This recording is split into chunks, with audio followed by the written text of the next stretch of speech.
안녕하세요. 스테인리스 배관과 부속품 도매업을 하며 살고 있는 36살 돌싱남입니다. 아침 출근길에 상습 정체 구간이라 가다 섰다를 반복하다 잠시 동안 시원하게 달리는가 싶더니 앞서 있던 차가 갑자기 급정차를 하는 바람에 나도 덩달아 멈춰섰고 내 뒤를 따르던 차는 제때 서지 못해 내 차 뒷부분을 들이받고 말았다. 생각보다 부딪히는 소리가 컸고 가뜩이나 짜증나는 출근길에 사고가 났으니 인상을 확 쓰면서 내렸다.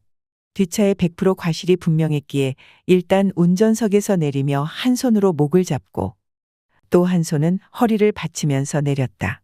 다리까지 조금 절뚝거리면서 아이고 목이야. 아이고 허리야.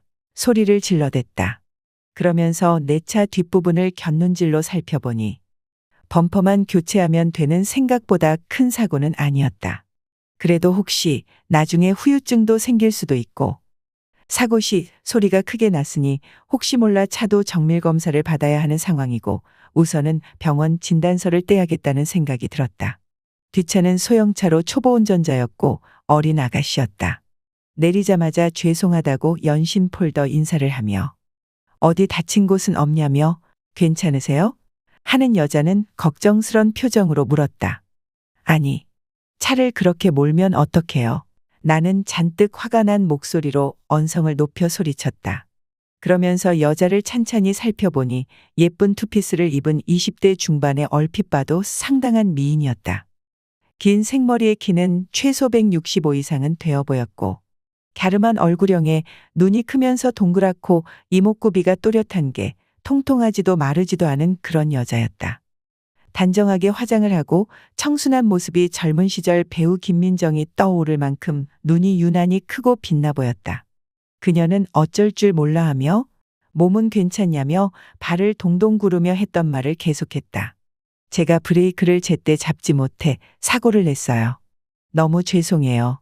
다른 말 없이 죄송하단 말만 100번은 넘게 한 것 같았다. 아가씨. 죄송하단 말 좀 그만해요.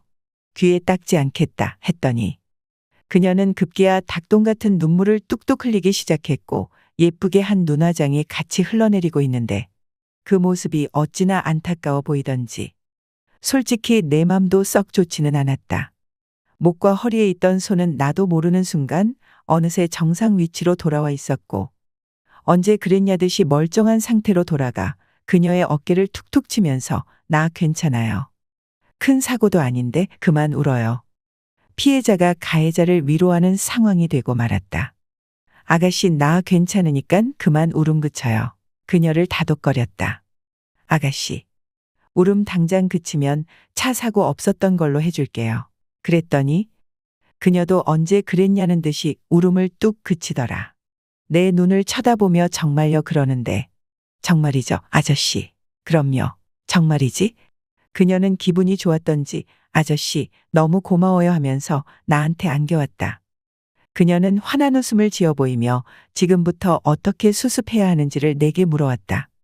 서로 명함을 주고받았고 알고 보니 이 여자가 내 주거래처 농협에 출근한 지 일주일 된 신입사원이었다. 그녀는 집이 외진 곳에 있어 시내에 있는 직장과는 상당한 거리였고 30분에 한 대씩 다니는 마을버스를 그날따라 놓치는 바람에 초보 운전인데 불구하고 엄마가 야간 근무를 가느라 차를 집에 세워두고 가 운전 연습도 할 겸해서 엄마 차를 끌고 나왔다가 사고를 냈던 것이다. 나는 그녀에게 사고 현장은 내가 다 수습할 테니 걱정 말고 우선 출근하라고 했다. 그리고 사고 난 차도 나한테 맡기면 지인의 정비 공장에서 고쳐주겠다고 했더니 처음에는 낯선 남자의 호의에 의심하는 눈초리였지만 그녀가 근무하는 농협의 고객이고 지점장과 상무, 부장들 이름을 읊어대며 잘 아는 사이라고 했더니 조금씩 믿는 눈치였다. 그녀는 차 키를 내게 맡겨두고 잠시 뒤 택시를 타고 출근을 했다. 그리고 카톡으로 퇴근 후 우리 사무실로 찾아오라고 했다.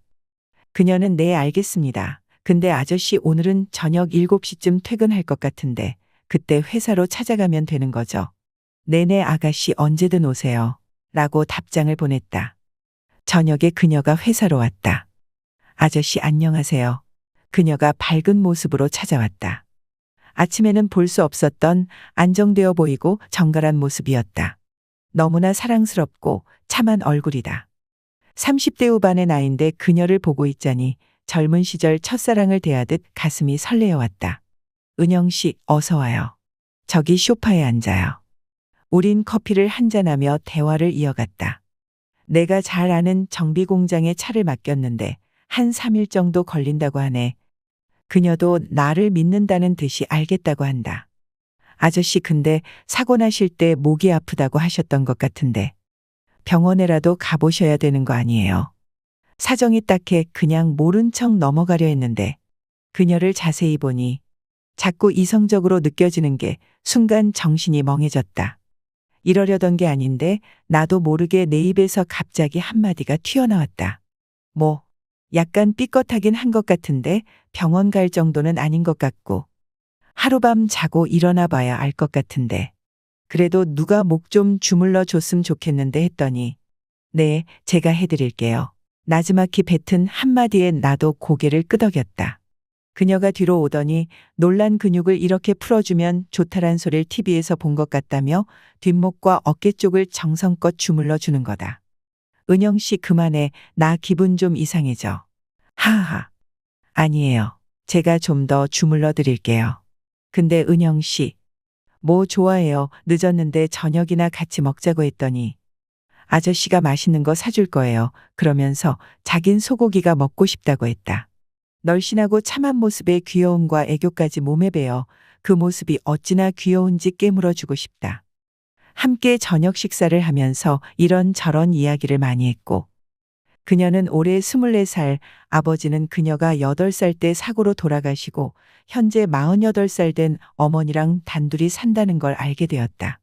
막내 동생 같은 그녀에게 말을 놓게 되었고 그녀도 마치 나를 막내 삼촌처럼 대하면서 서로 속 깊은 대화도 주고받게 되었다. 이혼하고 혼자 살고 있다는 이야기를 했다. 은영이도 집안 사정 세세한 이야기까지 꺼내놓았다. 아버지가 교통사고로 돌아가신 후 어머니와 둘이서 살았는데 어머니는 지금도 공장에서 2교대를 다니면서 일하고 계신다고. 그렇게 고생해서 자길 4년제 대학까지 보냈다고 했다. 아버지가 교통사고로 돌아가셨기 때문에 아침에 일어났던 차 사고에 더 정신을 차릴 수가 없었다며 돌아가신 아빠 생각도 나고 눈앞이 노래지면서 몇 차례나 멘붕이 왔었는데 내가 너무 따뜻하고 편하게 대해줘서 처음 보는 남자에게 차를 맡겼을 정도로 고마웠다고 했다. 저녁 식사를 마친 뒤 그녀를 집까지 데려다 줬고 집으로 가는 길에 은영에게 물었다. 주말에 시간 나면 운전 연습 시켜주겠다고 했더니 그녀도 좋다고 했다. 주말에 약속한 운전 연습을 하기 위해 시간 맞춰 그녀 집 앞으로 갔더니 은영은 나를 보자마자 반갑다며 차 쪽으로 뛰어와 올라탔다.